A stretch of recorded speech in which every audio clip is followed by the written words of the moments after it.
Unknown age, military male, back in the building. Hands over here! Put the gun down! Down! Everybody's back! These Air Force commandos are participating in a training exercise where they are apprehending an individual who has opened fire on a makeshift village. Push here. Team 1, Fox here. Moving to you. They belong to a team known as DAGRE, which stands for Deployed Aircraft Ground Response Element. It's an elite special operations security team in the Air Force, tasked with securing locations on the ground from possible enemies, surveying airfields for danger, and escorting VIPs. Think of it like an onion, right? Security is in layers. We are that outermost layer for whatever team or asset is deemed needing security. So we look out so others can look in.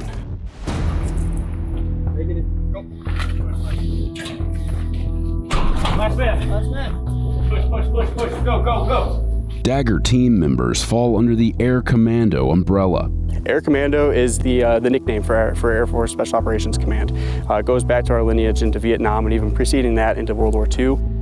DAGRE members are a special class of commandos that was created in 2007. The Air Force identified a security gap or a lack of security in the Special Operations community for the Air Force.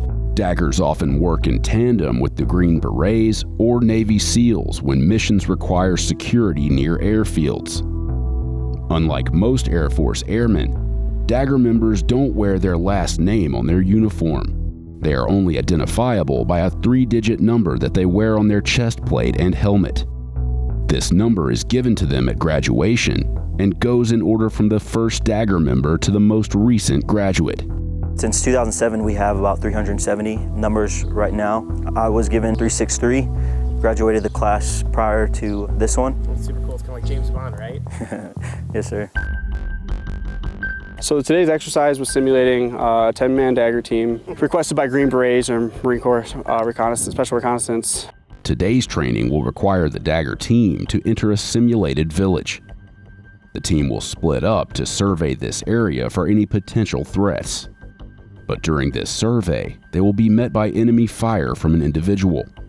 The teams will need to find the assailant and apprehend him. Then, they'll need to escort him to a secure location. They'll be evaluated on how well they communicate and their ability to complete the mission. Team, you ready? For the exercise, they split into 2 teams. Move forward! Team 1 was on the move into the village here behind me. Last man. Push, go. Push. Going right. I'm going right. I got it. As Team 1 pushed further into the mock village, they became the target of shots fired by the enemy they were looking to apprehend. Got window. All right. Team 1 was the team that took contact. They called out distance, direction, and description of the individual that was engaging them. Unknown age, military male, back in the building. As Team 1 began receiving enemy contact, Team 2 began searching the buildings for the assailant. Team 2 did not receive contact, and they were in the blind spot of the individual engaging Team 1. Obviously, we can't bypass potential threat areas, so we cleared out the first building, which was deemed 2-1. Right, man.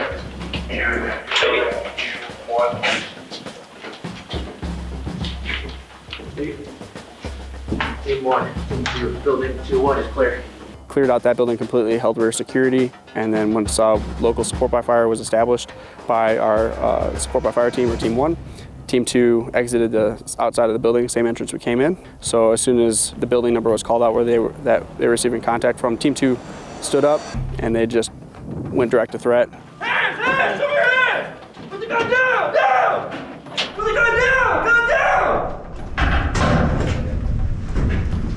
Everybody's back! We came in and pushed into the building where the target was coming from, where we challenged the individual, apprehended the individual, and then moved the individual from the property.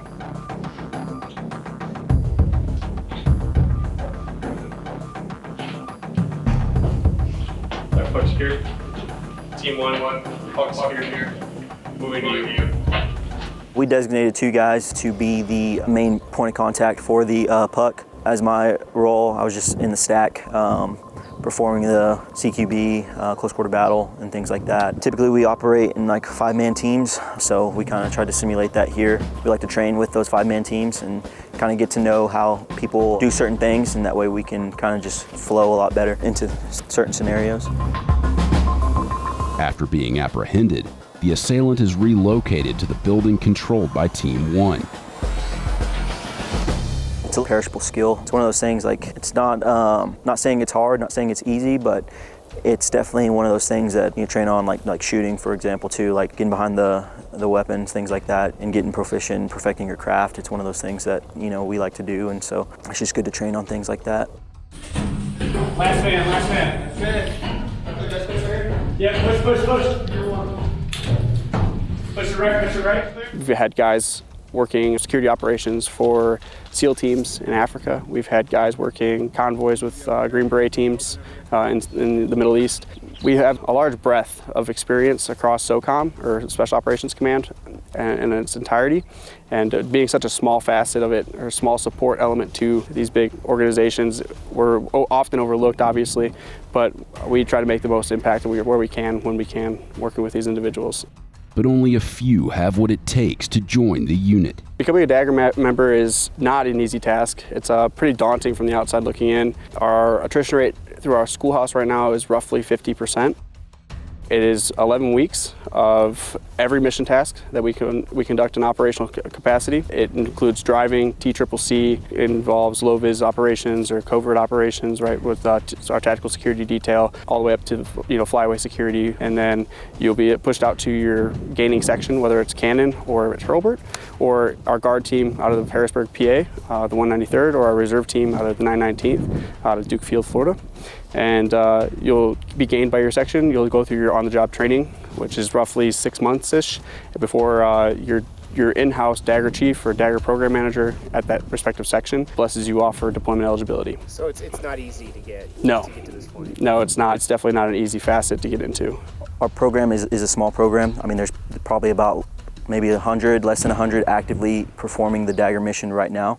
Show us moving to 2-2. I think in the ever-changing kinetic environment that is today's world, DAGRE is going to be more relevant than ever. You can't do anything without security. Building our name more into the Special Operations world as the premier security asset for Special Operations Command in a whole is a daunting task, and a tough task at that. Good.